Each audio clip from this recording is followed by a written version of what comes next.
你以为大学是在选科系，其实是在选人生。如果回到18岁，我想告诉过去的自己，这些选择才是人生真正关键的因素。我以前以为找到喜欢的科系就能获得一个好人生，工作3年之后，你就会发现很多人都在抱怨上班，很可能你花4年去读一个你喜欢的科系，最后却只能做一份不喜欢的工作30年。我做过一期视频讲怎么选择大学科系，我提供过4个选择科系的思考方式：喜欢的科系、能力范围内的科系、专业水平高的科系、身边的人建议的科系。这些解决了选科系，但没有解决选人生。你有想过要做什么工作吗？你想过怎么样的人生呢？如果把未来的人生纳入考量，我们应该思考哪些变量？开始之前，你们得先思考一个问题：你想要达到什么人生目标？你只要想清楚，你到底是要钱，还是要生活，还是要成就？这个答案会决定你接下来所有的选择。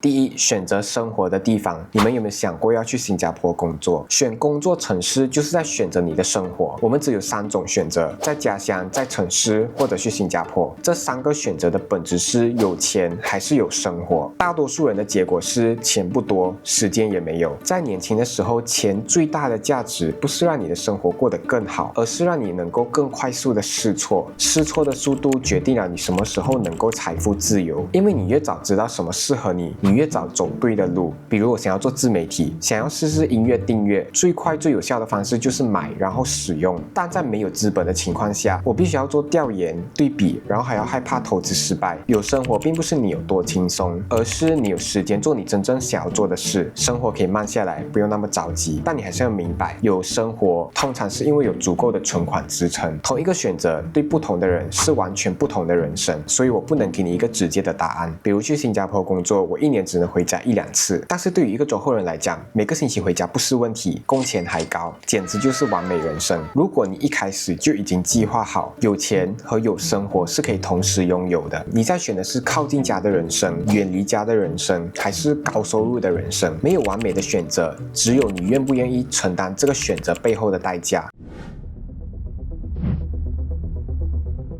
接下来我们来看行业。很多人以为选科系是看自己喜欢什么，但市场从来不在乎你喜欢什么。这个世界上有饱和的行业和上升的行业。饱和行业的特征是供给大于需求，每年的毕业生多过市场岗位的空缺。如果你选择的是饱和行业，你要准备的不是努力，是接受你可能比别人更难被看见。以下是饱和产业的例子：商科、市场营销、会计、法律、心理学、建筑、传媒、大众传媒、普通电商等等。我们大学有一个很热门的科系叫做 Quantity Surveyor， 在2021年以前，报名人数大约是100人，以至于这科的门槛设置的比土木工程系还要高。到了2025年，一届的学生才8个人。不是这个科系变差了，而是行业的需求在改变。尤其这几年 AI 发展如此迅速，你在你踏入大学的第一天，这个行业是在上升还是在收缩？你以为你在选一个专业，其实你是在赌这个行业未来还在不在。那怎么判断一个行业是上升行业？上升行业的特征就是需求在扩大，用白话来讲就是公司越来越多，薪水越来越高，越来越多人挤进去该产业。比如前几年的软件工程师，你会发现很多中小型企业都开始自己办工作室，软件工程师毕业生的薪水明显的提高。上升行业的例子有半导体芯片、人工智能、数据、软件工程、金融科技、网络安全、自动化机器人、能源、新能源、医疗科技、生物科技、云计算、IT 基础设施、教育科技、技能培训。所以你现在选专业，其实是在下注这个世界5年之后需要什么。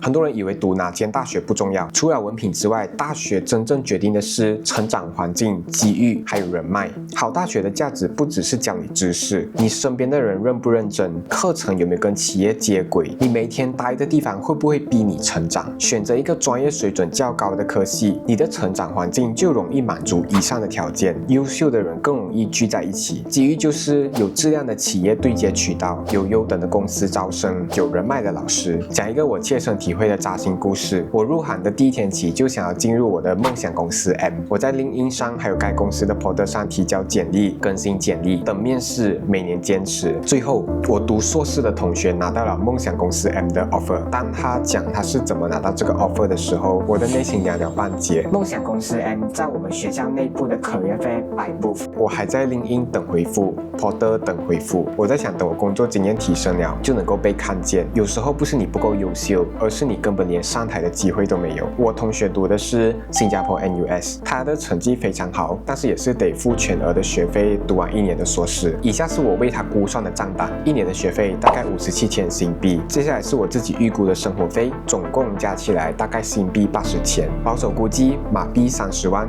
你可以走这一条路。可能我们以为他是傻蛋，30万买一张纸，可真相是他接触到的机会和我们完全不同。他在最后1个学期就已经收到 offer，1个月薪资7000新币。教育投资如果也考量资源回报，那么贵就不等于亏。人脉就是大学毕业之后你认识的人能够帮上你的忙，讲师内推机会、同学资源。身边很多同学就是因为老师的引荐拿到了高薪，有同学进入了同学的爸爸公司上班，所谓近水楼台。我身边都有实实在在的案例。你选择的不是大学，而是你未来能够接触到的圈层。做一个小总结，你选择的大学决定了你的成长环境、你的人生机遇，还有你的人脉圈层。不同大学给学生的资源差异真的很大，没有最好的选择，只有适合你自己的选择。我希望大家在考虑大学的时候，除了热爱、能力、专业水准这3个标准之外，跳出术的层面想远一点。第一，选择你想要生活的城市；第二，选择一个上升的行业；第三，衡量教育的投资回报率、学费、时间、路径成本、回报周期。给学生的建议：第一 ，SPM 一定要考好，这是给你拨一个 matrix 的机会 ；STPM 是第2次机会。对普通家庭预算有限，但是想要实现跃迁的人来讲，优先选择出名的学校，比如 UM、UTM、USM、UPM， 以选学校为主。当然，如果你的成绩好，很多奖学金可以给你申请，不要嫌麻烦，这些都是你实现跃迁的机会。第二，如果你想要收入跃迁以及更大的机会池，你可以以新加坡作为工作目标地。身在马来西亚，其中一个幸运的事就是所谓的北上广深就在旁边，你只有踏出舒适圈，减少信息差，什么行业在新加坡是吃香的，比如银行、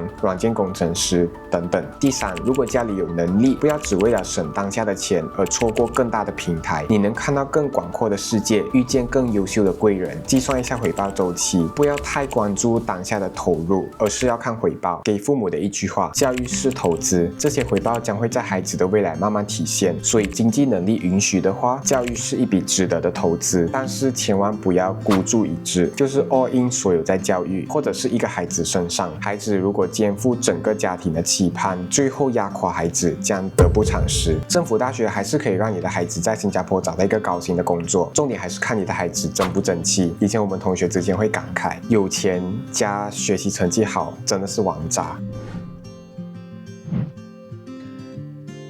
我的影片只能给你们大方向，一个思考的框架。在现实生活里面，每个人的情况都不同，而且你会发现不同的行业、不同的科系，差别真的是很大。下一支影片我会先帮大家整理几个目前比较有发展空间的行业，让你至少在一开始有一个方向可以参考。如果你对这类内容有兴趣，可以关注一下。下期影片我们讲一些具体的东西。